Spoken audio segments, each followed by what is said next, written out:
Meus amigos, meus irmãos, boa tarde, boa noite.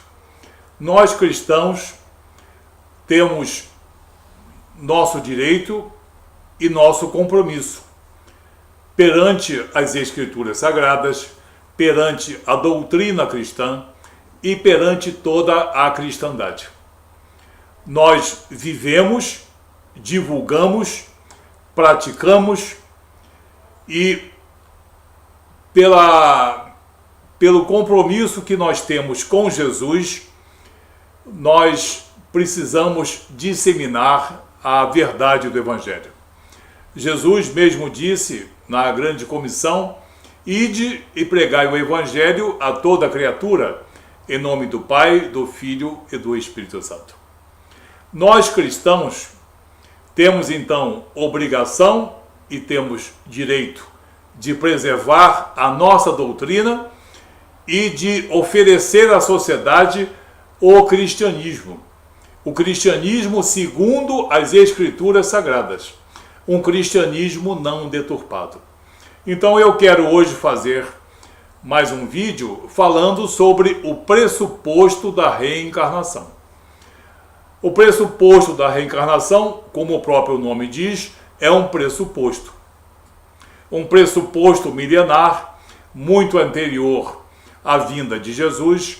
Jesus, quando veio, também não falou nada sobre isso, e é um pressuposto já praticado milhares e milhares de anos nas regiões mais remotas da Ásia, e foi importado para a Europa durante o século XIX, principalmente durante a codificação da doutrina espírita pelo codificador, pelo senhor Allan Kardec, que, no caso, achou-se no direito e no poder e na autoridade, não sei de onde veio, não sei porquê, no direito e na autoridade de adulterar as bases do cristianismo, adulterar as Escrituras Sagradas, dizendo que 90% delas podem ser desprezadas.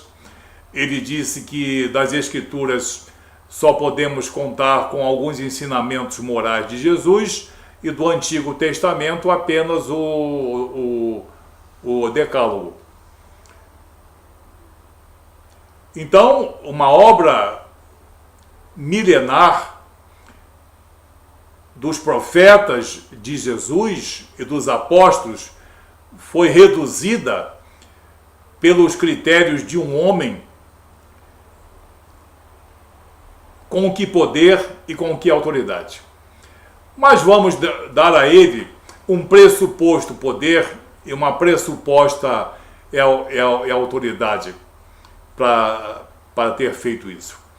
Ele fez isso, adulterou as Escrituras Sagradas, adulterou a personalidade de Jesus. Jesus disse no Evangelho de João, capítulo 13, versículo 13: vós me chamais de mestre e senhor, pois bem, eu sou. Jesus mesmo afirmou que ele é mestre porque ele ensina. É o didáskalos, o mestre, o professor. E Jesus nos ensinou em diversas passagens o amor, a caridade, a compreensão. E os reencarnacionistas enfatizam muito o Sermão do Monte, o Evangelho de Mateus, capítulo 5, 6 e 7.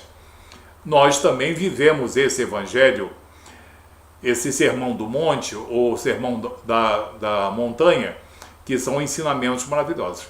Mas Jesus também disse: eu sou o Senhor. É o Kurios.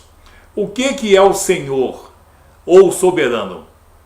É aquele que exerce e precisa exercer sobre o homem os seus atos soberanos, o seu senhorio espiritual, a sua soberania espiritual.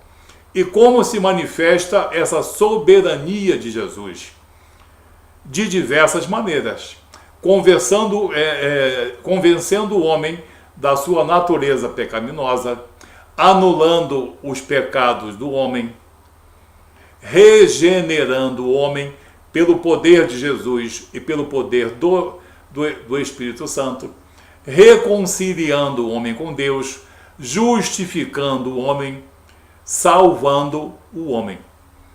Então, esses atos soberanos são indispensáveis, são condições sine qua non para forjar uma identidade cristã, uma consciência cristã. E isso é bíblico, isso está documentado fartamente em todo o mundo. E todos os cristãos de confissão romana, de confissão protestante, de confissão evangélica, sabem disso, não tem dúvida nenhuma. Então, o codificador, além de adulterar as Escrituras, adulterou a personalidade de Jesus, deixando Jesus restrito à condição de mestre. O mestre Jesus, o didata, o didáscalos, aquele que nos ensina. Mas aquele Jesus que é soberano, ele foi alijado. Pasmem, esse moço, o codificador, destituiu Jesus da sua condição de Senhor e soberano. O que Jesus afirma em diversas passagens, e principalmente no Evangelho de João, capítulo 13, versículo 13, ele sentiu-se no direito de dizer: não, Jesus, você, a partir da minha codificação, vai ser o mestre Jesus, mas vai ser destituído da sua condição de Jesus soberano. Mas em seu lugar, para não ficar um vazio, eu vou colocar uma peça de reposição, chamada reencarnação. Com isso, durante a codificação, aquele pressuposto asiático de mais de 6.000, 8.000, 10.000 anos foi introduzido na Europa no século XIX, para substituir, entre aspas, os atos soberanos de Jesus. Porque os reencarnacionistas, em seus discursos, eles falam as maiores maravilhas sobre esse pressuposto. Não é realidade, é um pressuposto. E dizem praticamente que é uma panaceia universal, é pau para toda obra, é uma justiça superior. Agora, o reencarnacionista, quando vive no seu direito de ser um reencarnacionista, nós não podemos proibir ninguém de ser um reencarnacionista. Mas quando o reencarnacionista adultera as Escrituras Sagradas, porque é preciso adulterar as Escrituras Sagradas para ser reencarnacionista, quando deturpa a missão de Jesus e a sua identidade e a sua personalidade, e diz que agora surgiu um novo cristianismo, um cristianismo verdadeiro, um cristianismo superior, mais coerente ou mais moderno, aí cometem o grande erro. Saem do seu direito, muito restrito, de crer num pressuposto reencarnatório, muito bem, mas veredam pela integridade da cristandade. Porque a pessoa ou vive a verdade da obra redentora de Jesus, na cruz do Calvário, ou vive dentro do pressuposto reencarnatório. Ela não vai querer que um reencarnacionista seja chamado de homem cristão. E vice-versa. Não existe nenhum cristão reencarnacionista. Isso aí é um, digamos assim, sincretismo completamente louco e completamente incoerente. Então, a partir do momento em que a reencarnação é introduzida e começa a atropelar a integridade do cristianismo, a sua pregação, a sua doutrina, as suas bases doutrinárias e a sua divulgação, o processo de evangelização e missões, no caso, fazendo pouco caso da obra missionária de Jesus, da obra redentora de Jesus, e se intitulando de novíssimo cristianismo, ou, digamos, sendo um cristianismo mais moderno e mais coerente, e chamando a fé cristã de uma fé cega e não racional. Repito, chamando a fé cristã, a minha fé, de uma fé cega e uma fé irracional, aí então nós, mais do que nunca, temos a obrigação e o direito de falarmos sobre o assunto reencarnação, o que ele realmente é. Não passa de um pressuposto de vidas sucessivas, de uma justiça pressupostamente superior, em que o homem nasce, morre, nasce, morre, nasce, morre, e isso vai aprimorando ele no campo espiritual, no campo moral, e, pasmem, aproximando ele de Deus, até um ponto em que ele chegará à perfeição e estará em perfeita comunhão com Deus. Eles podem pensar assim, mas nenhum cristão pode pensar assim. Agora, quando eles invadem a integridade da fé cristã, chegando mesmo a desdenhá-la, adulterando a personalidade de Jesus Cristo, e também chamando para o seu seio pessoas que, pensando que o processo reencarnatório faz parte do cristianismo, aí a situação fica diferente. O pressuposto reencarnatório, se ele existisse, Jesus não deu a menor bola para ela, né? Porque Jesus veio, não falou em reencarnação, ele falou na sua obra redentora, na cruz do Calvário. Nós já temos vídeos sobre isso. Os profetas não ligaram para isso e os apóstolos não ligaram para isso. Ninguém falou em reencarnação. Todo mundo fez silêncio sobre isso, e o que existe é uma obra redentora de Deus em nosso Senhor Jesus Cristo. A reencarnação, além de não existir em toda a Escritura Sagrada, ela é desmentida pelas próprias Escrituras Sagradas. Nós temos, por exemplo, no Evangelho de Mateus, no capítulo 19, vamos aqui, Mateus 19, nos versículos 25 e 26. Jesus falando aos seus discípulos sobre salvação. Porque o pressuposto reencarnatório pressupõe também que o homem pode salvar-se a si próprio sem a ação soberana de Jesus e sem a ação soberana do Espírito Santo. É uma espécie de, digamos, autorredenção ou autorremissão, coisa que Jesus vai dizer que é impossível, é inviável. No Evangelho de Mateus, capítulo 19, versículos 25 e 26. Ouvindo isso, os discípulos ficaram grandemente maravilhados e disseram: sendo assim, quem pode ser salvo? Sendo assim, quem pode ser salvo? Jesus, fitando neles o olhar, disse-lhes: isto é impossível aos homens. Quer dizer, a salvação por autorremissão. Isto é impossível aos homens, mas para Deus tudo é possível.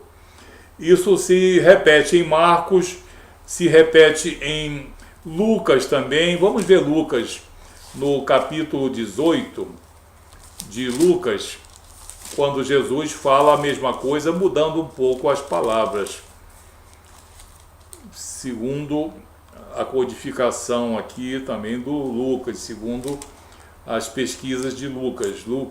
Lucas 18, versículos 26 e 27. E os que ouviram disseram: sendo assim, quem pode ser salvo? Mas ele respondeu, Jesus respondeu: Os impossíveis dos homens são possíveis para Deus. Ele está confirmando aqui a impossibilidade da salvação do homem pelo homem ou por qualquer pressuposto de disciplina moral, riqueza, disciplina espiritual, obras, etc. Inclusive qualquer pressuposto reencarnatório. Jesus diz aqui que a salvação é impossível ao homem, só sendo possível a salvação com a intervenção soberana dele, Jesus, e do Espírito Santo de Deus.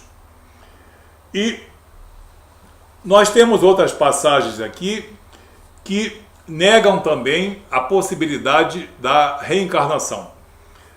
Os reencarnacionistas procuram buscar uma série de, digamos, tropeços a esse texto, mas é o texto de Hebreus, capítulo 9, 27 e 28. Sempre devemos ler os dois versículos juntos, porque o autor aqui fala no 27 e no 28 de duas coisas únicas, duas unicidades, a unicidade da vida e a unicidade da obra redentora de Jesus.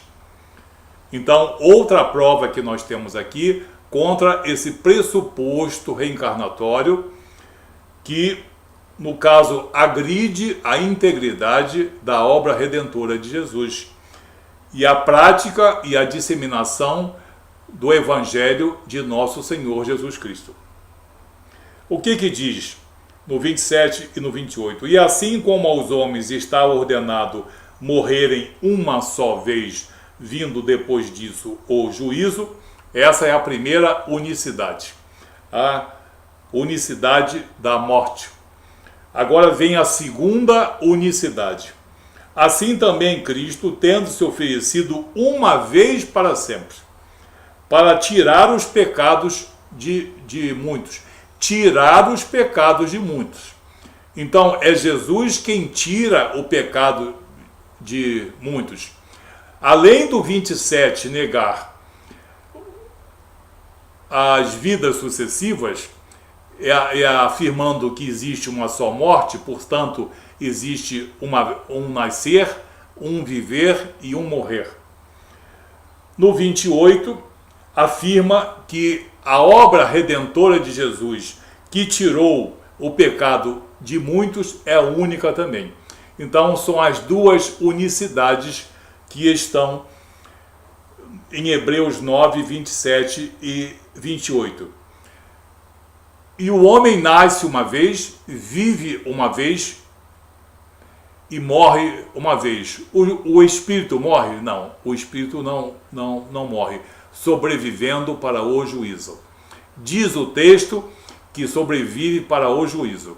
Os reencarnacionistas vêm com aquela história, mas que vocês esquecem que a carne entra em decomposição, sarcos, né?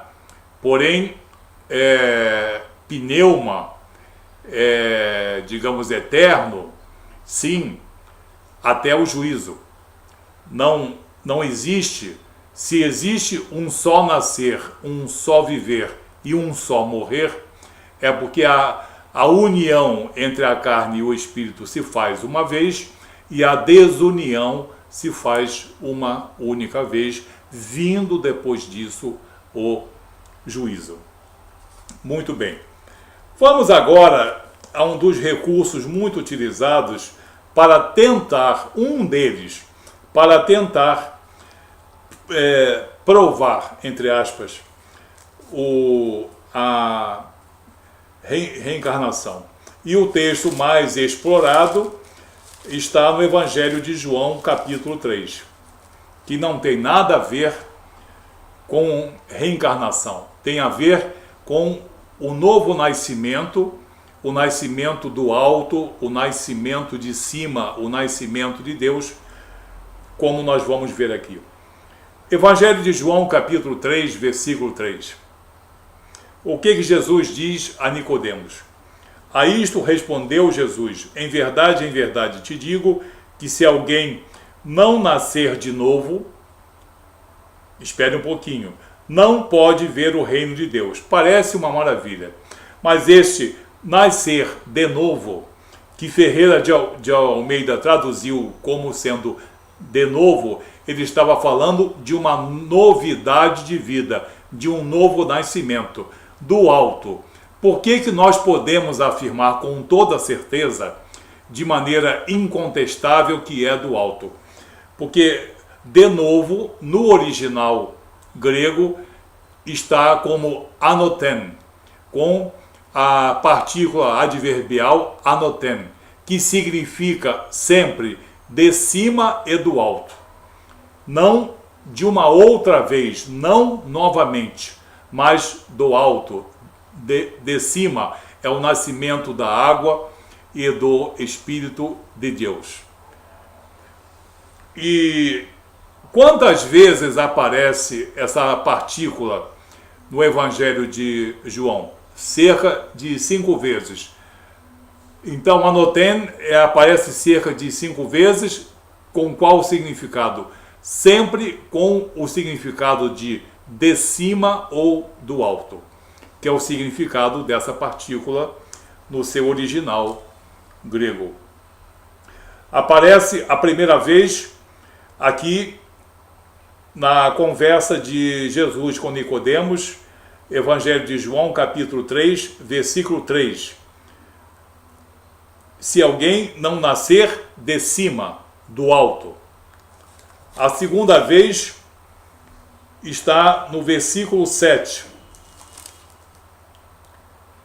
Não te admires se eu te disser, importa-vos nascer de cima, do alto, anoten. A terceira vez está no versículo 31. Versículo 31. Quem vem das alturas certamente está acima de todos. Quem vem das alturas, anoten, de cima, do alto. Quem vem do alto. Essa é a terceira vez. A quarta vez e a quinta vez estão no Evangelho de João, capítulo 19. 19, versículo 11. Respondeu Jesus, nenhuma autoridade teria sobre mim, se de cima ou se do alto não te fosse dada, não te fosse concedida. Então, essa é a quarta vez. E a quinta vez, no Evangelho de João, capítulo 19, versículo 23, quando a túnica de Jesus estava sendo disputada pelos soldados, as suas vestes, etc. A túnica, porém, sem costura toda, tecida de alto a baixo, do alto para baixo, de cima para baixo. Anoten, aparece aqui a quinta vez. Todas as 5 vezes, nenhuma vez com o sentido de novamente, uma outra vez, uma outra oportunidade, mas as 5 vezes aparece sempre como do alto, de cima, das regiões altas. Anoten. Então, nós vemos assim que, além das escrituras sagradas não conterem o pressuposto reencarnatório, desmentem a sua possibilidade. Ou a pessoa crê numa doutrina de homens, ou a pessoa crê numa doutrina de Deus para nós, por intermédio de Jesus. Porque as Escrituras Sagradas são a base de toda a fé cristã. E quando os reencarnacionistas dizem que a nossa fé é uma fé cega e é uma fé muitas vezes chamada de uma fé irracional, por causa do pressuposto reencarnatório que eles querem introduzir, aí então nós entramos com o nosso direito de nós defendermos a verdade da nossa doutrina. Nossa, por quê? Pertence à humanidade. Pertence à família cristã. Pertence a uma comunidade de mais de 1 bilhão de pessoas cristãs. pertence aos nossos filhos e aos filhos de nossos filhos. Pertencem à nossa casa e à nossa descendência. Então, se eles querem ser reencarnacionistas, o problema é deles e o direito é deles. Mas quando eles dizem que nós nos baseamos numa fé cega e que eles têm para apresentar um novo cristianismo, um cristianismo mais inteligente e um cristianismo mais moderno, em que as escrituras estão adulteradas, a missão de Jesus está adulterada, a personalidade de Jesus está também adulterada, e o pressuposto reencarnatório é introduzido como peça de reposição para os atos soberanos de Jesus, então nós cristãos, de modo incessante, nós entramos aqui com a verdade do Evangelho.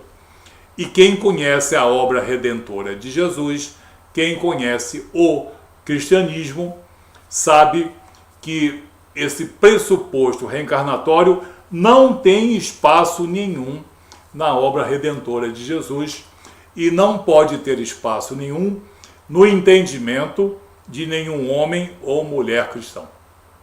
Ok? Reencarnação luta contra a obra redentora de Jesus. Ou você é cristão ou você é reencarnacionista. Agora, reencarnacionista cristão ou vice-versa, isso é uma verdadeira quimera. Que Deus abençoe você, viva na verdade do Evangelho de nosso Senhor Jesus Cristo. Que Deus abençoe você e te proteja contra toda heresia.